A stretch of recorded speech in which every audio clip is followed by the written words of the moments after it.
Hello again. As you may or may not remember, I started reading the New King James in the last video, starting with Genesis, which is the first book of Moses. And I'm now going to dive into Exodus, which is the second book of Moses. And please remember that I'm not a professional speaker. I read, I understand. If I pause, it's because I'm thinking through what I've just read. So please be patient. I'm enjoying this, and I'm hoping that it's an inspiration for you. So here we go. Okay, Exodus. Israel's suffering in Egypt. Now these are the names of the children of Israel who came to Egypt. Each man and his household came with Jacob, Reuben, Simeon, Levi, and Judah, Issachar, Jebulun, and Benjamin, Dan, Naphtali, Gad, and Asher. All those who were descendants of Jacob were 70 persons, for Joseph was in Egypt already, and Joseph died, all his brothers, and all that generation.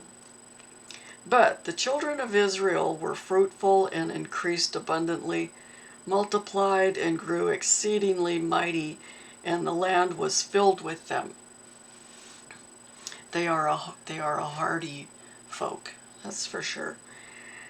Now there arose a new king over Egypt who did not know Joseph, and he said to his people, quote, "Look, the people of the children of Israel are more and mightier than we.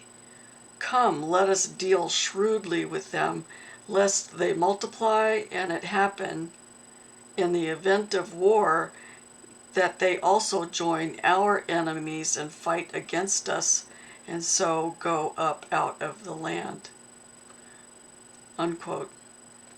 That's part of the intrigue. Therefore they set taskmasters over them to afflict them with their burdens, and they built for Pharaoh supply cities, Pithom and Ramses. But the more they afflicted them, the more they multiplied and grew. These are the Israelites. And they were in dread of the children of Israel. So the Egyptians made the children of Israel serve with rigor, and they made their lives bitter with hard bondage. In mortar, in brick, and in all manner of service in the field, all their service in which they made them serve was with rigor.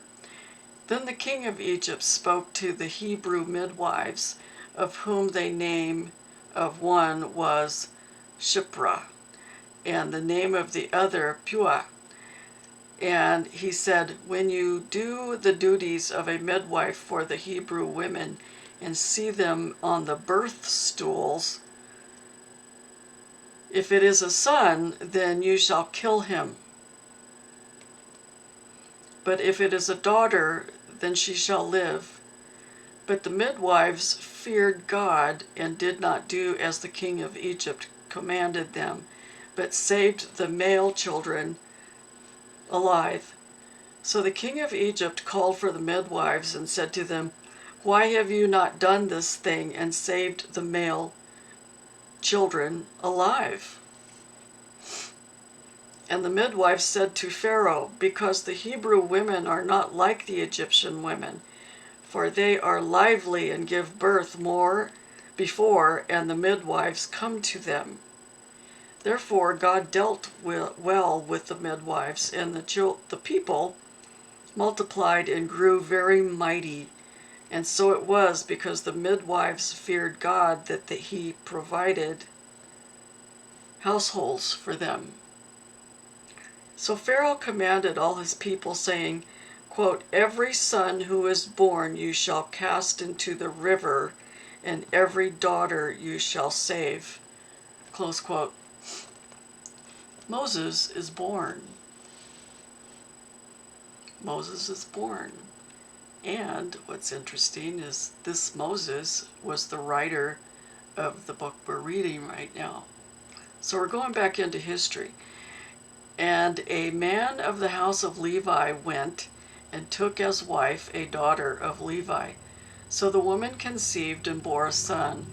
And when she saw that he was a beautiful child, she hid him 3 months. This is Moses. He was hid for 3 months. But when she could no longer hide him, she took an ark of bulrushes for him, daubed it with asphalt and pitch, put the child in it, and laid it in the reeds by the river's bank. And his sister stood afar off to know what would be done to him. Then the daughter of Pharaoh came down to bathe in the river, and her maidens walked along the riverside. And when she saw the ark among the reeds, then she sent her maid to get it. And when she opened it, she saw the child, and behold, the baby wept. So she had compassion on him and said, "This is one of the Hebrews' children."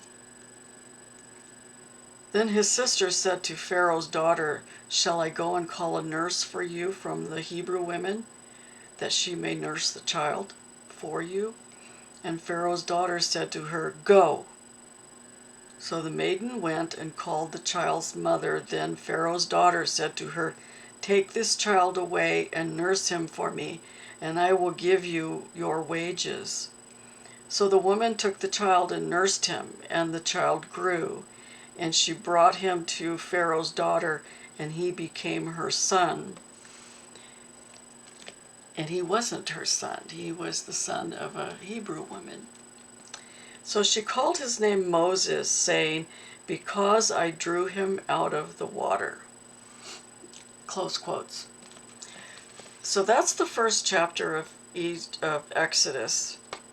And we're in the story of Moses and the importance of Moses and everything he did. So now I'll go into the subheadings, and it will, like I said before, it will give you an indication of what was happening, what will happen next.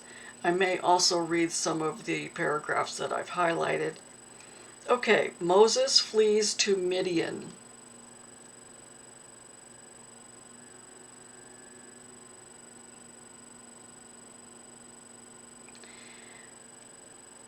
Then he said, "Who made you a prince and a judge over us? Do you indeed intend to kill me as you killed the Egyptian?" This is Moses. So Moses feared and said, "Surely this thing is known." When Pharaoh heard of this matter, he sought to kill Moses. But Moses fled from the face of Pharaoh and dwelt in the land of Midian, and he sat down by a well.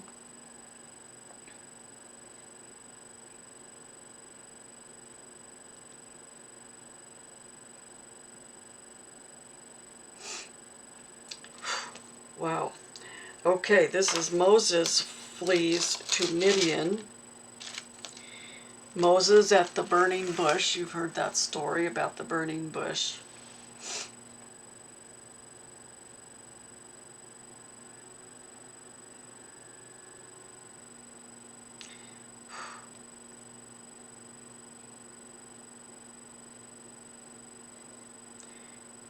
So he said, "I will certainly be with you, and this shall be a sign to you that I have sent you.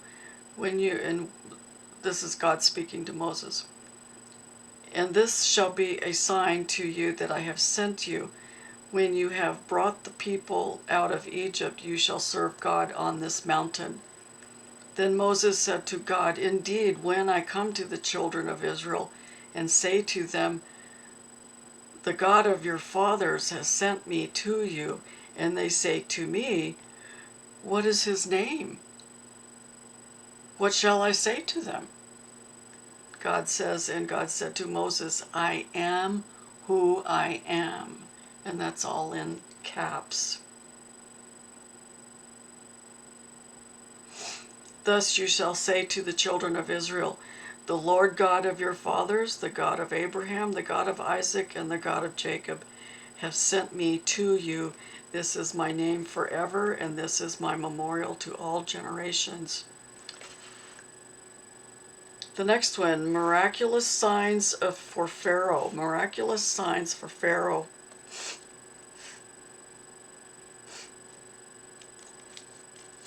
This is when Pharaoh starts to learn the importance of Moses. Wow, okay, you really need to read this.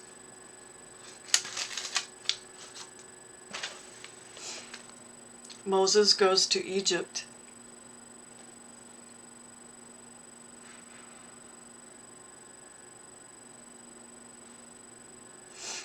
First encounter with the Pharaoh. Pharaoh says, "Who is the Lord that I should obey his voice to let Israel go? I do not know the Lord, nor will I let Israel go." So here's Pharaoh and the Egyptians, and they're not letting the people go. And it's going to start to get pretty bad.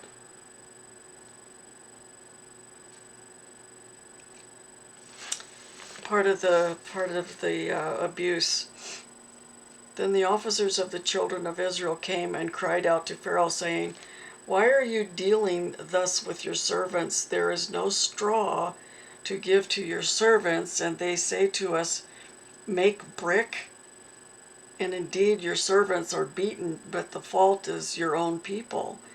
But he said, "You are idle, therefore you say, 'Let us go and sacrifice to the Lord.' Therefore go now and work, for no straw shall be given you, yet you shall deliver the quota of bricks." Talk about abuse. Israel's deliverance is assured. This is Moses and the Lord. The family of Moses and Aaron. This is going into the names of those that are in the family of Moses and Aaron. A lot of genealogy in here. Aaron is Moses' spokesman.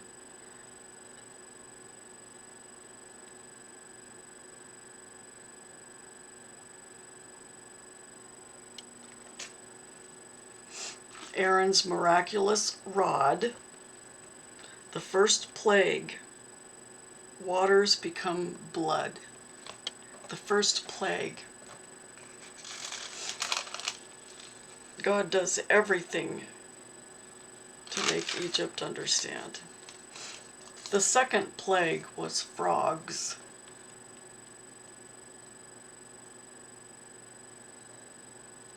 The third plague was lice. The fourth plague was flies. The fifth plague, livestock diseased. The sixth plague, boils. Oh, boils. The seventh plague, hail. The eighth plague, locusts. The ninth plague, darkness. And then there was death of the firstborn announced. And the Lord said to Moses, "I will bring one more plague on Pharaoh and on Egypt. Afterward he will let you go from here. When he lets you go, he will surely drive you out of here altogether."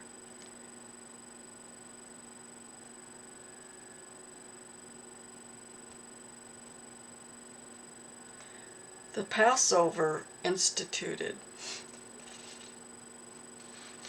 And remember the Passover?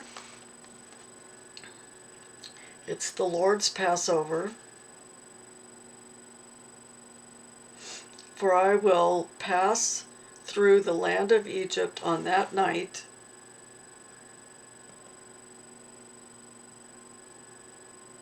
and strike all the firstborn in the land of Egypt, both man and beast, and against all the gods of Egypt, lowercase g, I will execute judgment. I am the Lord.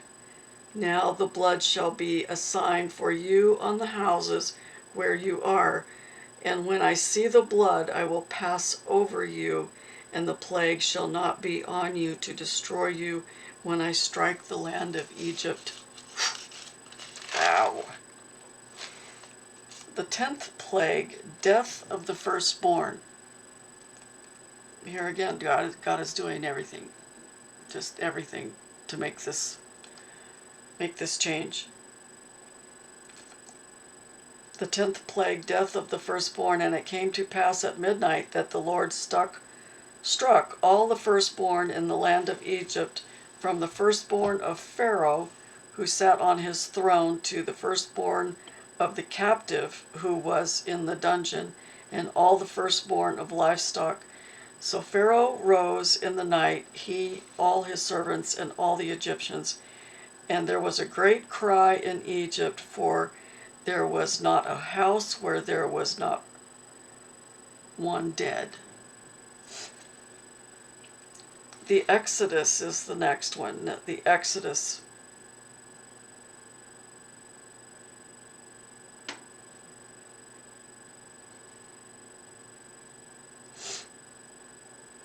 Then he called for Moses and Aaron by night and said, Rise, go out from among my people, both you and the children of Israel, and go, serve the Lord as you have said. Also take your flocks and your herds as you have said, and be gone, and bless me also. The Egyptians urged the people that they might send them out of the land in haste, for they said, We shall all be dead. Worth reading, worth reading.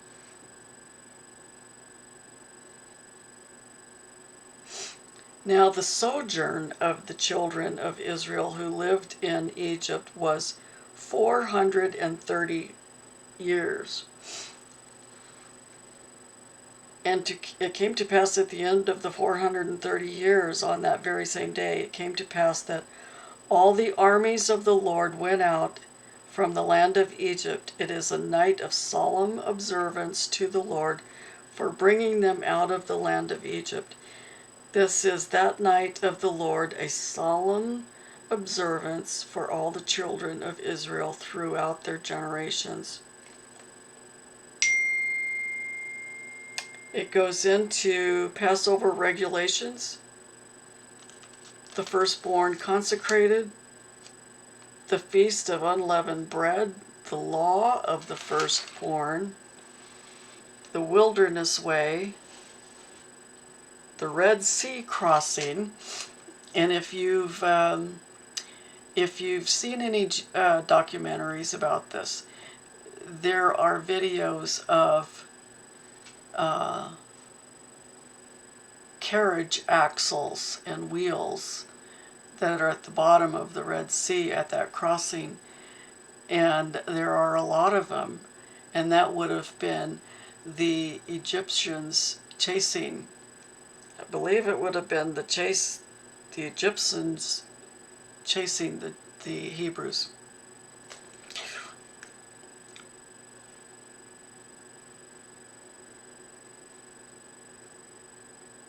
Now it came to pass in the morning watch that the Lord looked down upon the army of the Egyptians through the pillar of fire and cloud, and he troubled the army of the Egyptians, and he took off their chariot wheels so that they drove them with difficulty. And the Egyptians said, Let us flee from the face of Israel, for the Lord fights for them against the Egyptians. The Song of Moses.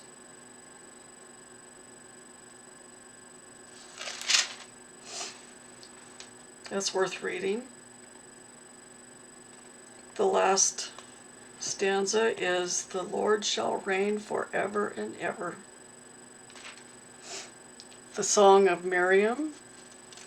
Bitter waters made sweet, bread from heaven.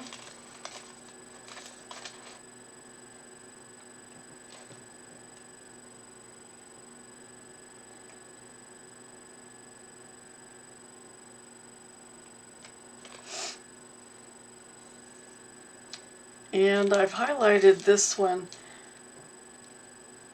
And the children of Israel ate manna 40 years until they came to an inhabited land. They ate manna until they came to the border of the land of Canaan.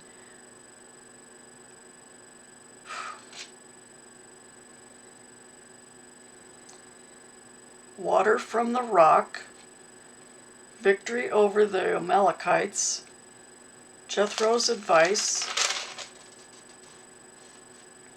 Israel at Mount Sinai, which they believe, in documentaries they believe they have found the split rock.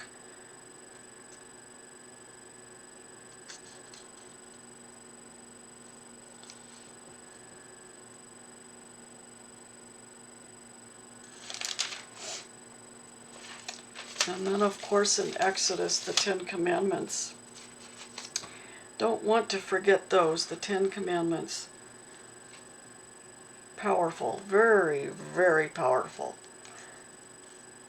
The people afraid of God's presence, the law of the altar, the law concerning servants, the law concerning violence, animal control laws, responsibility for property, community things, morale and ceremonial principles, justice for all, the law of Sabbaths, 3 annual feasts, the angel and the promises. Israel affirms the covenant on the mountain with God, offerings for the sanctuary, the ark of the testimony, the table for the showbread, the gold lampstand, the tabernacle, the altar of burnt offering, the court of the tabernacle, the care of the lampstand, garments for the priesthood, the ephod, other priestly garments, Aaron and his sons consecrated, the daily offerings, the altar of incense,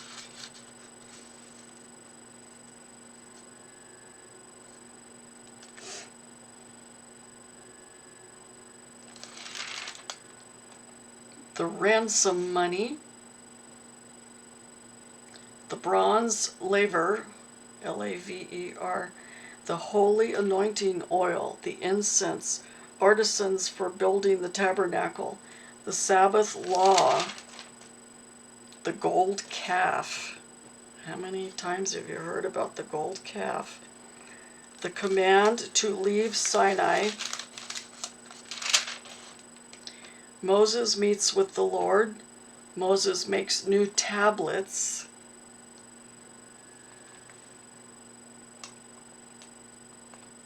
The covenant renewed. The shining face of Moses. Sabbath regulations. Offerings for the tabernacle. Articles for the tabernacle offerings presented, the artisans called by God, the people give more than enough, building the tabernacle, making the ark of the testimony, making the table for the showbread, lots of detail here, making the altar of incense, making the anointing oil and the incense, making the altar of burnt offering, making the bronze laver, making the court of the tabernacle, materials of the tabernacle, making the garments of the priesthood, making the breastplate, making the other priestly garments. The work is completed, the tabernacle erected and arranged. Wow, the cloud and the glory. And I'll read this last one in Exodus. Then the cloud covered the tabernacle of meeting, and the glory of the Lord filled the tabernacle. And Moses was not able to enter the tabernacle of meeting because the cloud rested above it, and the glory of the Lord filled the tabernacle. whenever the cloud was taken up from above the tabernacle, the children of Israel would go onward in all their journeys. But if the cloud was not taken up, then he did not journey till the day that it was taken up. For the cloud of the Lord was above the tabernacle by day, and fire was over it by night, in the sight of all the house of Israel throughout all their journeys. Okay, so that's Exodus. So not to review again Genesis, but you see in Genesis the beginning, the creation, everything about the Adam and Eve and those that were born of, and other relatives and so forth. And then we have Exodus, where Egypt brought the Jews to Egypt because they thought that the Jews were hardy and mighty, and it's a possibility that the Jews could fight against Egypt.